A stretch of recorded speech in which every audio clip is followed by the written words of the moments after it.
L'aventure, c'est bien sûr les grands reporters, les humanitaires, les écrivains voyageurs. Mais en réalité, ce que j'ai compris aussi sur le terrain, c'est que finalement, notre vie de tous les jours, c'est aussi une aventure en soi. D'une certaine manière, on est tous un peu des aventuriers de notre vie personnelle, intérieure et quotidienne. AVS avec Philippe Robichon.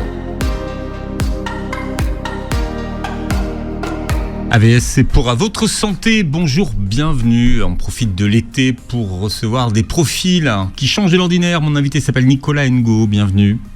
Bonjour et merci pour cette invitation. Explorateur français et coach professionnel spécialisé dans l'optimisation de la performance individuelle et collective. Vous êtes ancien directeur du département des relations sciences et sociétés au ministère de l'enseignement supérieur et de la recherche. Absolument. Et un jour, vous avez décidé de quitter l'autoroute. Si tant est que ce soit une autoroute, effectivement, mais en effet, c'est en partie mon parcours. C'est réduit parce que vous avez fait plein d'autres choses, mais c'est vrai que bon voilà, quand on vous présente, on dit tu sais c'est le gars qui a quitté le ministère de la Recherche pour aller faire une exploration. C'est vrai que ça peut paraître comme un choix atypique, ouais. Dans le sens où ça faisait effectivement 4 ans que je pilotais ce département qui avait pour vocation de faire du lien entre les scientifiques et les citoyens à travers la vulgarisation scientifique et la médiation scientifique. Et en réalité, je préparais depuis pas mal de temps déjà une expédition parce que j'avais en quelque sorte postulé à un appel à manifestation d'intérêt pour participer à une exploration dans, à l'époque, c'était 4 des milieux les plus extrêmes de la planète. Finalement, il y a eu 3. C'était 3. Finalement, il y en a eu 3. Ce qui est déjà pas mal. Ouais. Et donc, c'était une aventure effectivement très transformante dans ma vie, dans le sens où il y a un avant et un après. Donc, c'est la raison pour laquelle j'ai écrit aussi ce livre au retour. Oui, mais la question qui revient souvent, c'est pourquoi vous avez quitté un job sympa a priori pour l'insécurité en fait, pour une forme d'insécurité. Oui, bien sûr. Un job sympa, avec un gros salaire, des responsabilités, une équipe. Oui, alors effectivement, c'était en tout cas un job dans lequel je m'épanouissais pleinement, qui me plaisait vraiment, qui avait du sens pour moi et qui me semblait nécessaire, et qui me semble d'ailleurs toujours nécessaire pour la société.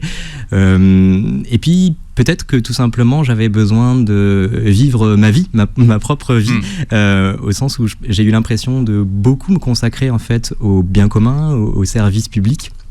Et je pense que c'est une mission nécessaire et noble. Et puis, il se trouve que l'appel de l'aventure était aussi quelque chose qui avait un parfum qui me... C'est Jack London, ça, c'est vos lectures. Ah, bien sûr que... l'appel de l'aventure. Bien sûr que l'appel de l'aventure et mes lectures ont beaucoup joué dans cette affaire-là, parce que je suis très imprégné des lectures de Nicolas Bouvier, de Jack London, de Frison Roche, et de beaucoup de grands noms comme ça de la littérature de voyage et d'aventure, et qui ont le bénéfice de nous faire voyager par la pensée. C'est pas aux grands lecteurs que vous êtes que j'apprendrai ça, bien sûr. On a la possibilité de voyager par l'esprit. Est-ce que c'était la crise du milieu de vie ? Alors peut-être, je suis encore en train peut-être d'analyser ce qui s'est passé pour moi, mais j'ai pas non plus complètement le sentiment que ce soit quelque chose qui relève d'une crise, au sens où c'était pas quelque chose de subi, c'était vraiment quelque chose de prémédité. Comme je l'explique dans le livre, il s'est passé en fait 6 ans entre le moment où je postule pour faire partie de cette expédition qui était organisée par un explorateur franco-suisse qui s'appelle Christian Clot, issu du Human Adaptation Institute, et donc il a imaginé et créé et qui a lancé cet appel à manifestation d'intérêt. Il y a eu plus de 1500 personnes et donc j'ai eu la chance d'être recruté parmi les 20 dernières personnes, 10 femmes et 10 hommes. Mais vous, dès le départ, vous saviez que vous seriez pris en fait ? Alors, j'ai eu quelque chose d'assez étrange qui m'est arrivé quand j'ai assisté à cette conférence de presse où j'ai eu une sorte de fulgurance, en quelque sorte, où je me suis dit, mais ça c'est pour moi, au sens où c'est un projet qui combine tout ce que j'aime. L'aventure scientifique, l'aventure humaine, l'aventure géographique, et puis l'exploration et le voyage aussi vers soi. Ça, c'était pas forcément quelque chose que j'avais prémédité non plus, mais c'en est aussi le résultat. Alors, cette aventure, vous la racontez dans un livre qui s'appelle aujourd'hui « Comment faire de sa vie une aventure ?» un traité de sagesse existentielle et écologique chez Tana Éditions. Alors, quand on parle de sa vie, vous parlez beaucoup, vous, de la vie de tous les jours. Il n'y a pas besoin de partir en aventure pour faire de sa vie une aventure. C'est ça qu'il faut comprendre. Absolument, je joue sur la polysémie du mot aventure pour montrer que finalement... l'aventure, c'est bien sûr tout ce qu'on imagine à travers les auteurs qu'on a évoqués précédemment, les grands reporters, les humanitaires, les écrivains voyageurs. Et c'est vrai que moi, c'est aussi ça qui m'a fait vibrer et voyager par l'esprit. Mais en réalité, ce que je réalise, que j'ai compris aussi sur le terrain, c'est que finalement, notre vie de tous les jours, de tout un chacun, c'est aussi une aventure en soi, dans tous les sens du terme. Et parfois, défendre une cause dans laquelle on croit profondément, mener une vie pleine de sens, ça aussi c'est une aventure, me semble-t-il, qui mérite d'être vécue pleinement. Et donc d'une certaine manière, on est tous un peu des aventuriers de notre vie personnelle, intérieure et quotidien. Et voilà. Personnel et professionnel. Alors on vous appelait les climatonautes, donc par référence aux astronautes, cosmonautes. En tout cas, ceux qui partent dans l'espace, en fait. Bien sûr. Mais parce que le processus de recrutement, il ressemblait un petit peu. Vous parliez de 6 ans. Bon, il y a eu le Covid qui a un peu ralenti les choses. Ça aurait peut-être pas dû durer 6 ans sans Covid. Mais c'est une sélection qui a duré très longtemps. Quels étaient les critères de sélection ? Alors, la sélection en elle-même a duré 2 ans.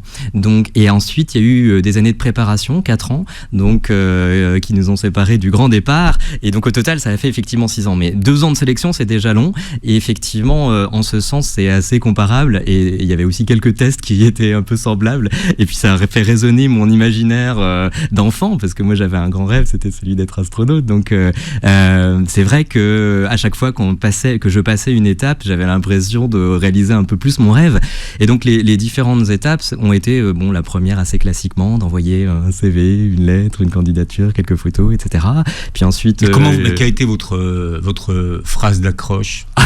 Alors je saurais pas forcément m'en rappeler aujourd'hui, parce que normalement l'accroche elle doit faire tout de suite mouche, quoi. En tout cas, ce dont je peux témoigner, c'est que c'est vraiment un projet qui avait beaucoup de sens pour moi. D'accord, mais vous vous souvenez pas de ce que vous avez mis sur votre lettre de candidature? Non, j'avoue que ça fait un peu plus de 7 ans maintenant, j'ai un peu oublié. Mais effectivement, j'ai essayé de faire valoir la résonance entre mon projet de vie, qui était déjà celui de valoriser la recherche scientifique auprès du grand public, et c'est une partie de ce projet. Et puis, par ailleurs, des aspirations plus personnelles, qui étaient celles de partir à l'aventure. Et de fait, on a été servi, parce que c'était quand même 3 milieux de toute beauté, et dans différents endroits sur la planète. Alors vous étiez 20. Oui. Mais qu'est-ce qu'ils ont pris de honte? Il fallait des aptitudes physiques, il fallait avoir un certain âge. Oui, il fallait avoir entre 25 et 45 ans au moment de la sélection initiale. Il fallait être droitier. Il fallait être droitier. Il fallait tous qu'on soit droitier pour homogénéiser l'échantillon, et puis qu'on n'ait pas de tatouage. Mais c'est super discriminatoire. Alors, il y a une dimension discriminatoire. En fait, c'était pour homogénéiser la dimension, le package d'êtres humains qui était étudié, les sujets qui étaient étudiés. Il fallait qu'on soit tous droitiers, notamment pour des histoires d'IRM, et c'est aussi pour ça que le tatouage était interdit, au sens où ça peut en quelque sorte soit endommager, soit nous blesser en tant que sujet. Et du coup, il faut quand même un certain nombre de critères qu'on appelle d'inclusion pour finalement border l'étude scientifique, et donc avant chacun des milieux on était finalement scanné sous toutes les coutures, donc c'est pour ça aussi que suivant qu'on est droitier ou gaucher, c'est pas exactement les mêmes hémisphères qui sont responsables des mêmes choses, et donc c'est pour ça qu'il y avait cette contrainte. En dehors de ça, il y avait un échantillon qui était très large, avec des gens très divers. Mais est-ce qu'ils vous ont profilé justement pour voir comment vous interagissiez en cas par exemple de gros stress? Est-ce qu'ils se sont dit on va prendre des gens comme ça, puis un mec comme ça, ou pas? Est-ce qu'il y a eu un profiling? Alors sans doute. Parce que dans l'espace, c'est ça qui se passe. Bien sûr. Sans doute qu'il y a eu une réflexion de cet ordre-là. J'avoue que moi, je ne connais pas le détail des critères de sélection, parce que vous savez, quand on postule à ce genre d'aventure, finalement, on postule tel qu'on est. On vient comme on est, comme on dit. Et d'une certaine manière, on ne sait pas ce qui est attendu. Moi, je venais avec un certain nombre de qualités qui sont les miennes, et notamment une forme de stabilité émotionnelle, je pense. Et je crois que ça aussi, c'est quelque chose qui est recherché pour les candidats astronautes. Mais en revanche, ce qui est intéressant dans un échantillon humain de ce type-là, c'est aussi la complémentarité, j'ai envie de dire. C'est pour ça que je parle de profiling, savoir est-ce qu'ils ont pris des profils complémentaires et des gens qui, par exemple, pourraient s'adapter à l'imprévu. Sans doute. En fait, il y a des gens qui avaient un peu d'expérience de terrain, d'autres moins. Et par ailleurs, c'était un peu mon cas, hein, dans le sens où, avant de faire ces missions de terrain, moi, j'avais pas une grande expérience d'aventure. Et donc, ça a été une formation accélérée d'une certaine manière, parce que ces 3 milieux auxquels je me suis préparé ont été très, très riche en découvertes, à la fois des contraintes, de la technique, de ce qu'il faut maîtriser, mais en même temps aussi de ce qu'il faut maîtriser intérieurement pour faire face à ça. Et cette dimension de préparation psychologique, si je veux dire, je l'ai fait par moi-même, alors que la dimension un peu de préparation à la fois collective et puis de physique, bien sûr, ça c'est quelque chose qu'on a pu faire ensemble et donc constituer un groupe ensemble avant de partir, d'autant plus que effectivement, comme ça a été retardé par cette pandémie que vous avez citée, ça a eu quand même, disons, l'avantage qu'on puisse apprendre à se connaître en amont du départ. Alors, l'expédition s'appelle Deep Climate. Donc au final, les 3 milieux extrêmes auxquels vous avez été confrontés, lesquels sont-ils ? Alors le premier, c'est l'Amazonie, donc la forêt équatoriale amazonienne. Donc c'est un milieu extrêmement humide et chaud. On est parti à la saison des pluies. Donc c'est 3 fois 40 jours. Hein. Dans chacun des milieux, on était 40 jours en autonomie, sans assistance et sans moyens motorisés, et c'était des traversées. Donc en Amazonie, on était en packraft, donc c'est des petits bateaux gonflables en quelque sorte, dans lesquels on peut mettre toute notre nourriture et de quoi faire les expériences scientifiques, de quoi traiter l'eau également, et puis tout notre matériel de progression, nos hamacs dans lesquels on dormait. Donc c'était le premier des milieux. Nos machettes, bien entendu, qui sont un peu la carte bleue en forêt, comme disaient les légionnaires qui nous ont formés les quelques premiers jours. Parce que vous êtes allé au centre de la Légion pour être formé. Au CEFE, donc le centre d'entraînement de progression en forêt équatoriale, et c'est un des centres de l'armée de terre tenu par la Légion étrangère, avec des militaires d'élite qui forment des commandos, des forces spéciales. Et heureusement qu'on a eu aussi cette formation express accélérée, parce que finalement, ils nous ont vraiment appris les fondamentaux de la progression en jungle, et ça s'est avéré très nécessaire sur le terrain. Comment faire de sa vie une aventure, c'est le titre du livre de mon invité. Il s'appelle Nicolas Ngo, explorateur français, climatonaute. Maintenant, on va garder l'expression. Vous publiez votre livre chez Tana Édition et vous commenciez à nous raconter tout à l'heure comment vous êtes parti dans cette expédition qui s'appelait Deep Climate. Donc première destination. L'Amazonie pour tester l'adaptation dans l'humidité extrême. Voilà. Et le froid, parce qu'il fait froid aussi, non ? Alors ça dépend la saison, mais c'est vrai que l'humidité, ça peut provoquer un sentiment parfois de froid, notamment quand on est un petit peu sous-alimenté. Là, c'était plutôt quand même une sensation un peu de chaleur humide, vous savez, un peu étouffante, qu'on peut ressentir sous les climats équatoriaux. Et donc, cette dimension d'humidité au long cours, c'est vraiment quelque chose qui finit par attaquer notamment le derme, la peau, etc. Et donc et les doigts de pied. Et les doigts de pied, parce que moi j'ai eu en particulier des mycoses assez prononcées qui sont douloureuses et que les locaux soignent avec l'huile de carapa qui est en quelque sorte extraite de la sève d'un arbre local. Et donc c'est ce qui marche le mieux. Et ça, j'ai trouvé ça très satisfaisant de pouvoir accéder à cette sagesse-là justement pour me soigner dans cet environnement-là. Deuxième environnement donc. Le deuxième milieu dans lequel on est parti un mois plus tard, après avoir à nouveau passé tout un tas de tests scientifiques, c'était la Laponie finlandaise, donc tout au nord. Là on est plutôt au niveau du 70e parallèle, donc on est au nord du cercle polaire arctique et on est à la fin de l'hiver et on fait une traversée qui est du nord de la Finlande jusqu'à la frontière norvégienne en ski et pulka, c'est-à-dire un petit traîneau Vous traîniez vos affaires, quoi. Exactement. Comme à chaque fois on est en autonomie, on tire notre nourriture et notre énergie surtout, parce qu'en fait c'est ça qui nous permet de faire fondre l'eau et donc on progresse comme ça à la file indienne dans des jours parfois blancs, des jours parfois majestueusement bleus et blancs, et parfois aussi avec des aurores boréales de toute beauté. C'est un milieu qui attaque un peu parce que donc on dort sur des lacs gelés et la température c'est moins 35 degrés, la température minimale qu'on a eue.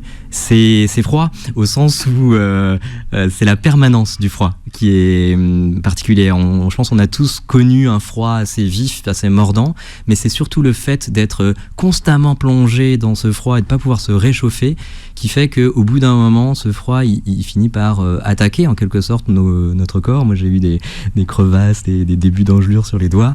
Et donc, c'est vrai que c'est quelque chose qui, mentalement, est une expérience en soi. D'accord, mais la nuit, vous dormiez dans quoi ?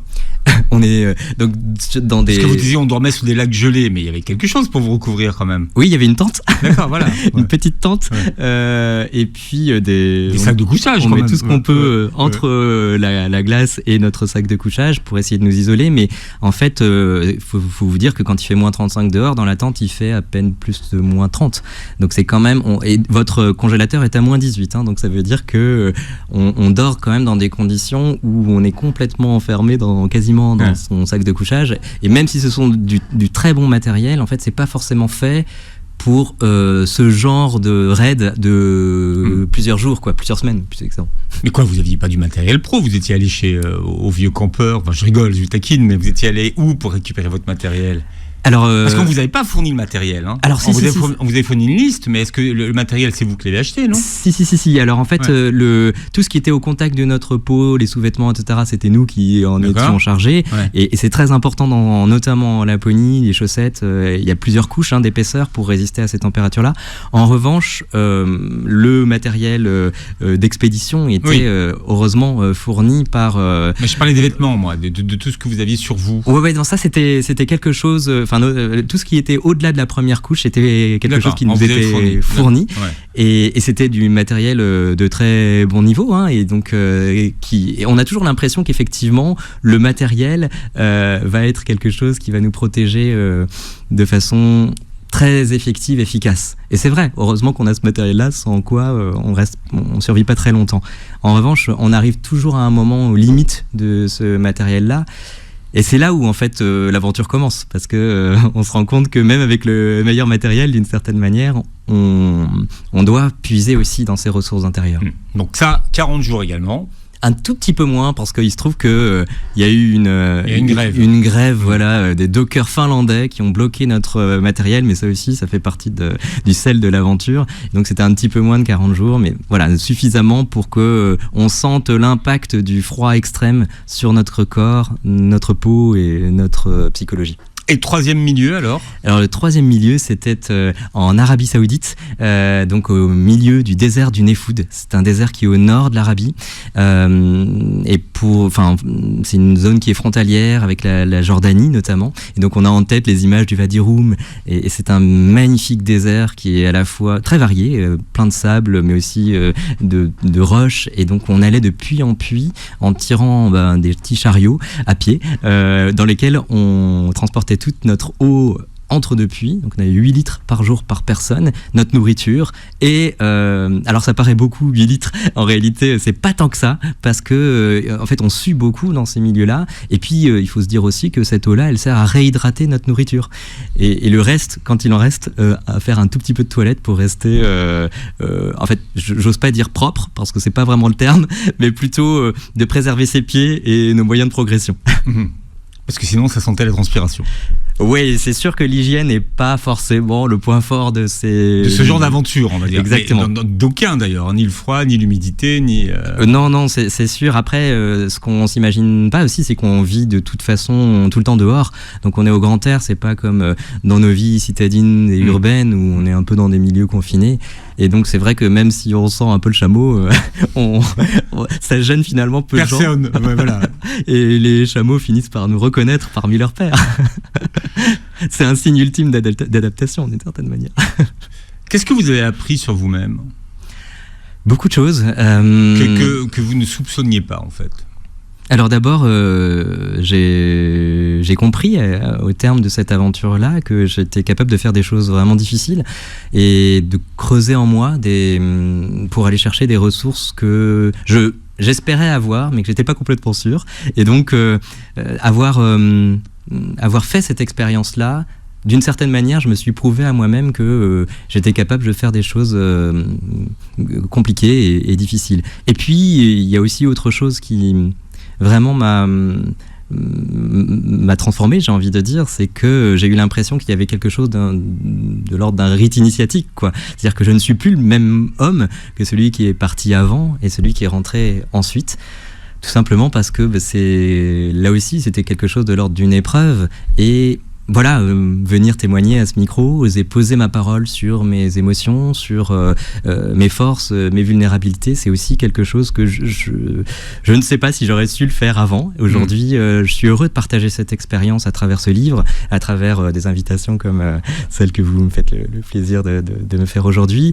Et du coup de partager aussi une certaine vision du monde, parce qu'aujourd'hui j'ai la chance aussi d'accompagner d'autres que moi vers le déploiement finalement de leur potentiel, comme on dit habituellement. Et ça suppose d'avoir fait le chemin soi-même. Et j'ai eu l'impression que justement faire ce chemin 3 fois de suite, 40 jours dans ces déserts, il y a une dimension assez symbolique en plus de traverser un désert pendant 40 jours. Quelque part, j'ai l'impression d'avoir approfondi à la fois ma connaissance de moi, mais aussi de l'humain, et de savoir mieux me relier aux autres, mais aussi peut-être au grand tout, si j'ose dire. Et ça, c'était quelque chose que je soupçonnais pas avant de partir. C'est vraiment une expérience assez bouleversante de ce point de vue-là, de traverser un milieu naturel de toute beauté, sans moyens motorisés aussi, en pouvant compter que sur sa force intérieure. C'est ça qu'il faut comprendre, c'était sans assistance. Absolument. Voilà. Ouais. Et donc ça suppose d'aller creuser assez profondément en soi et de trouver ces ressources-là. Et donc aujourd'hui, je me sens privilégié d'avoir fait ça et j'ai envie de le partager, tout simplement parce que... Mais est-ce que vous avez été tenté de reprendre votre vie d'avant, donc de repartir dans un ministère Ouais, alors aujourd'hui c'est un petit peu là où j'en suis dans mon parcours, parce que finalement on est rentré il y a 1 an quasiment jour pour jour, et donc entre-temps j'ai écrit ce livre, ce qui m'a quand même pas mal occupé, et ça m'a aussi permis de rentrer, parce que c'est quelque chose qui... Oui, le plus dur c'est pas partir, finalement c'est rentrer. Le retour est quelque chose qu'on sous-estime, en tout cas que moi j'avais sous-estimé. Je m'étais beaucoup préparé à ces milieux, à leurs difficultés, peut-être un peu moins à la difficulté du retour. Et c'est vrai, quand on discute avec des gens qui ont vécu des situations extrêmes, que ce soit en Antarctique, que ce soit des astronautes, ils nous disent tous ça, c'est que le retour en fait nécessite de se réadapter à notre quotidien, et on se rend pas compte en fait qu'on vit dans une vie absolument frénétique, avec nos notifications, notre téléphone, les mails, etc. Et je crois que ça aussi c'est finalement une réadaptation qui est en cours aujourd'hui. D'accord, mais est-ce que vous avez été tenté de reprendre une vie dans un ministère, de reprendre un job avec un salaire tous les mois Alors aujourd'hui, moi j'ai cette chance d'être fonctionnaire, donc du coup j'ai aussi une forme de sécurité. J'avais pris cette année de disponibilité, et aujourd'hui je me pose cette question-là, c'est encore devant moi, et c'est en ça où je trouve que faire de sa vie une aventure... Vous n'avez pas repris. Non, pas aujourd'hui. À l'heure où on se parle, je n'ai pas repris, et donc c'est vrai que est-ce que la suite qui m'appelle, c'est ça, ou bien continuer à explorer, c'est vraiment la suite de l'aventure.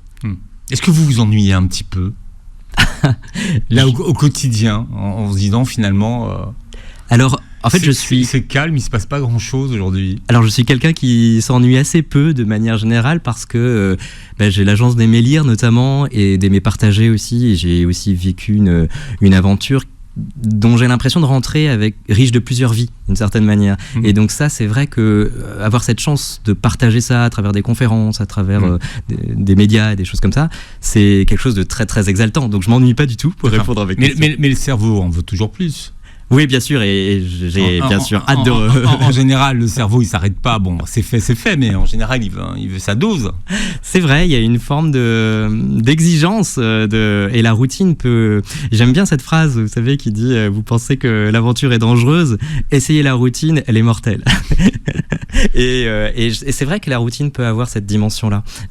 Mais aujourd'hui, j'essaye justement de faire en sorte que ma vie soit la plus renouvelée et aventureuse possible, en essayant d'être à la hauteur du propos que je tiens dans mon livre, en faisant de ma vie une aventure. C'est Nicolas Ngo qui est avec nous, qui vient de nous parler du projet auquel il a participé, et un projet donc qu'on retrouve dans un livre qui s'appelle Comment faire de sa vie une aventure, chez Tana Édition, un livre d'enseignements qui vous ont été précieux, et que vous avez justement écrit au retour de votre expédition, et vous partagez avec nous les enseignements qui vous ont été utiles, parce que vous dites que finalement dans notre vie de tous les jours, dans notre vie personnelle et dans notre vie professionnelle, on a les clés pour l'aventure finalement. On le sait pas forcément, C'est vrai. mais on a on a tout autour de nous à peu près.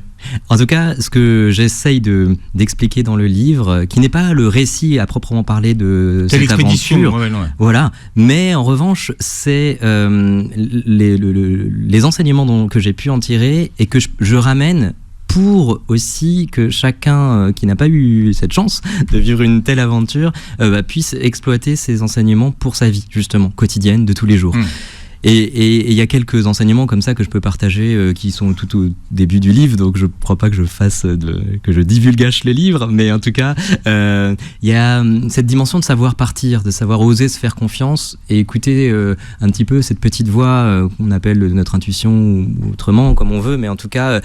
Parfois, on est tellement, vous savez, formé par cette approche cartésienne du monde qu'on n'ose plus se faire confiance pour savoir partir, et savoir partir notamment avant d'être complètement prêt. Et ça demande quand même à la fois de se faire confiance, de faire confiance parfois aussi en la vie, aux autres, et du coup d'oser se lancer. Et ça, c'est vraiment une compétence, je crois, d'aventurier, d'explorateur, qu'on peut mettre à profit de notre quotidien. Parce que souvent, on se dit, il faut que j'attende finalement que tout soit carré, que tout soit certain pour oser me mettre en route. Mais si on attend que tout soit certain, finalement, on se met jamais en route et on reste immobile. Ça, c'est les perfectionnistes. Mais par exemple, l'intuition, c'est une vraie ou une fausse amie ? Alors, moi, j'ai tendance à penser que y a une part de nous qui un peu inconsciente parfois, qui est un peu en avance sur notre raisonnement conscient. Je pense que savoir se relier à cette part assez intime de soi, c'est quelque chose qui peut vraiment être mise au bénéfice de notre avancée existentielle. Et de ce point de vue-là, c'est une vraie amie. Après, il y a aussi toutes ces petites voix qui sont issues, vous savez, des conditionnements sociaux, du regard des autres, etc. Et qui là peuvent être pièges. Donc, sans doute que votre question appelle une réponse nuancée. Je sais pas. Je sais pas si aujourd'hui, l'intuition est toujours bonne conseillère. Bonne conseillère, ouais. En tout cas. Sur le terrain, moi, ce que je peux vous dire, c'est que j'ai pris cette décision de façon tout à fait consciente de savoir l'écouter et d'être à son écoute, parce que finalement, on est souvent face à des situations qui sont indécidables. On ne sait pas si c'est telle direction ou telle direction qu'il faut prendre. Et donc, finalement, on en est réduit à se fier d'une certaine manière à notre instinct. Et je suis assez convaincu qu'on a un panel de signaux qui nous arrivent, que notre cerveau filtre. On en traite de façon consciente qu'un nombre assez restreint.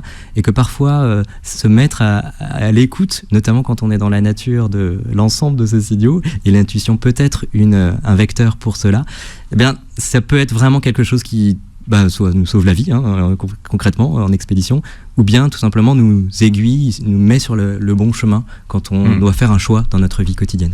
Est-ce que vous avez pris conscience de ce que vous faisiez de mieux, naturellement, que les autres ? Alors, est-ce que vous savez en particulier, j'avais une expérience de management puisque je dirigeais une équipe, comme vous l'évoquiez au début de l'émission, et donc je me suis beaucoup formé en fait à cette dimension managériale, qui est une dimension exigeante, qui nécessite à la fois de bien se connaître, mais d'être aussi à l'écoute des autres, d'avoir beaucoup d'humilité, je crois, et sur le terrain en fait, surtout quand on est une équipe de 20 personnes, ça suppose de savoir aussi se mettre au service du groupe. Donc moi j'ai eu une responsabilité d'animer une partie de l'équipe en tant que pas responsable adjoint, mais voilà, leader d'une partie du groupe. Et c'est vrai que j'ai pu remettre à profit ces compétences managériales dans un contexte qui était radicalement différent que de celui du ministère. Et je me suis finalement rendu compte que les mêmes compétences pouvaient me resservir sur le terrain. Et c'est crucial. Notamment dans des moments où en fait les masques tombent, où on est tous en difficulté, y compris moi-même. Et donc ça, je me suis dit, ça je sais faire finalement. Et vous dites que vous êtes parti à la recherche de vous-même. Et oui. C'est vous-même que vous avez trouvé que le masque était tombé.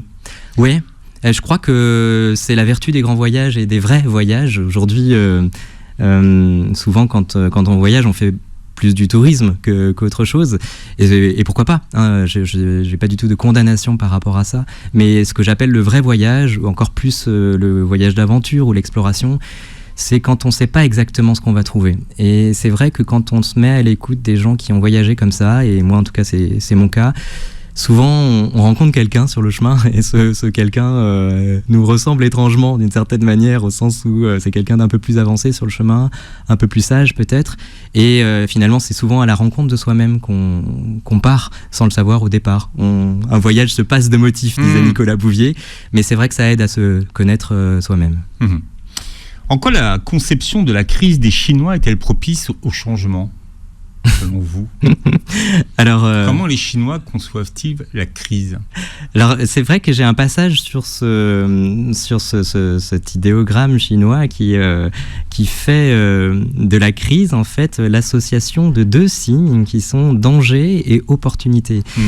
Et donc, c'est vrai que dans la crise, dans toute crise, il y a cette double dimension. Un danger qui nous met dans une situation de peur et d'effroi, et voire de paralysie, et en même temps une dimension d'opportunité, parce que grâce à cette crise, finalement, on peut aussi soit se surmonter, soit trouver des ressources en soi ou dans la situation qui nous permettent finalement de devenir soit une autre version de soi-même, comme on dit maintenant, ou bien aussi de tirer profit de cette situation qui nous mène dans des extrémités qu'on n'aurait pas envisagées sans ça.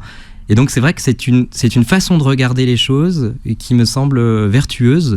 Et de manière générale, je suis très attaché au dialogue des cultures à titre personnel, par mon histoire, etc. Et du coup... Alors c'est quoi votre histoire ? Pour le dire en très peu de mots, moi je suis d'origine franco-vietnamienne, mais je suis né au Maroc aussi, et du coup j'ai ce dialogue des cultures dans le sang, j'ai envie de dire, au sens où j'ai un peu d'Asie dans mon ADN, un peu d'Europe, beaucoup d'Europe bien sûr, et puis j'ai vécu les 5 premières années de ma vie au Maroc, ce qui fait que c'est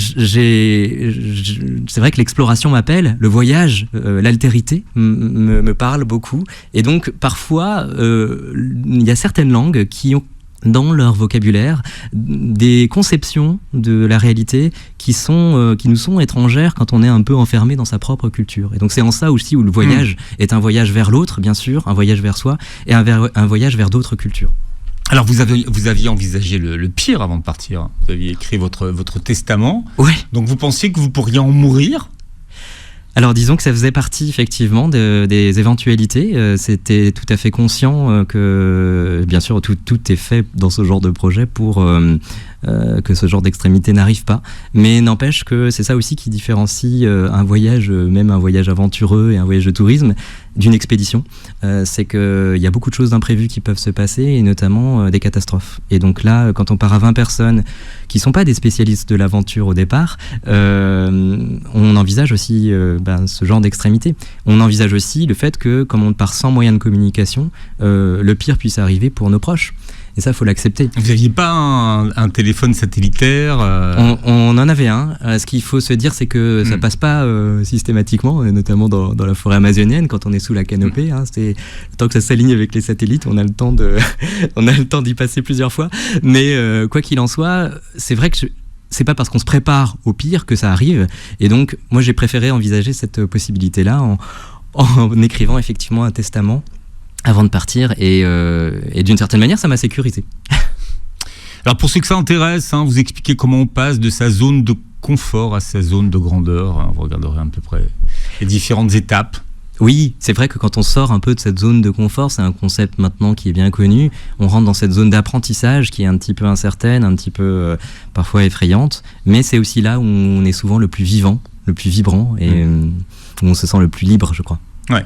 Quelles sont les qualités pour être un explorateur ? Je crois qu'il faut être curieux, et il me semble qu'il faut savoir faire preuve d'audace et d'être farouchement attaché à sa liberté. Si je dois le dire en quelques mots, y a l'envie d'aller voir plus loin, au-delà de l'horizon, si j'ose dire. Et de ce point de vue-là, la curiosité est vraiment quelque chose qu'on a tous au fond de nous. Quand on est petit, on est tous curieux, on a soif de découverte, d'apprentissage. Et on a envie, peut-être pour les explorateurs en tout cas, d'en ramener une connaissance qui soit utile au plus grand nombre. Et c'est en ça où aussi, pour moi, l'exploration a ses lettres de noblesse, c'est que c'est pas quelque chose qui est égocentrique ou égocentré, c'est quelque chose qui doit se mettre au service de la société. Qu'est-ce que vous avez appris de nouveau sur la façon dont on crée un esprit d'équipe ? Je crois quand que on est à 20 dans des conditions extrêmes. Alors, je ne sais pas si c'était très nouveau et c'est quelque chose auquel je réfléchis encore aujourd'hui en accompagnant notamment des collectifs, des équipes. Mais il me semble que les collectifs qui sont performants, ce sont ceux qui osent se dire les moments où ils sont vulnérables, les moments où ça ne va pas. On a l'impression que les collectifs qui marchent bien sont ceux qui n'ont aucun problème, qui surperforment en permanence, en continu. Ouais. En réalité, je pense que c'est aussi ceux qui savent rester soudés malgré l'adversité. Est-ce que vous avez un exemple à nous donner, par exemple, sur le terrain ? Est-ce que vous avez eu des moments où finalement vous êtes restés soudés face quand même à quelque chose de compliqué à gérer ? Oui. Alors j'ai un souvenir qui ne s'est pas passé sur le terrain, bien qu'il y en aurait sans doute plein à trouver, mais un souvenir très marquant qui s'est passé lors d'une petite expé de préparation en amont du départ, où en fait on était en week-end survie en quelque sorte, enfin un peu plus qu'un week-end, où on était sans nourriture, en conditions dégradées, privation de sommeil, et donc là assez rapidement on touche nos extrémités physiques et c'est très facile de craquer physiquement et de faire craquer des gens physiquement, surtout quand on n'a rien mangé et qu'on a froid ou qu'on a faim et tout ça et qu'on a sommeil. Et il y a un moment où je me souviens, on s'est mis en cercle comme ça et on s'est tenu par les épaules. C'était très beau en fait ce moment, et tout d'un coup il y a quelque chose qui s'est mis à circuler entre nous.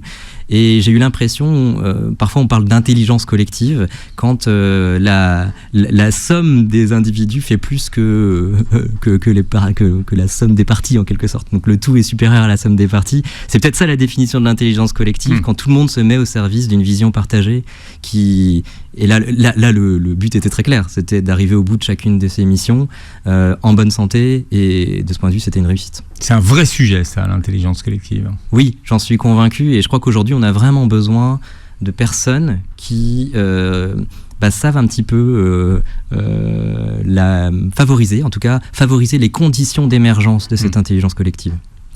Bien, et la suite, on la retrouve dans votre livre « Comment faire de sa vie une aventure », un traité de sagesse existentielle chez Tana Éditions. Merci d'avoir été avec nous, Nicolas Ngo.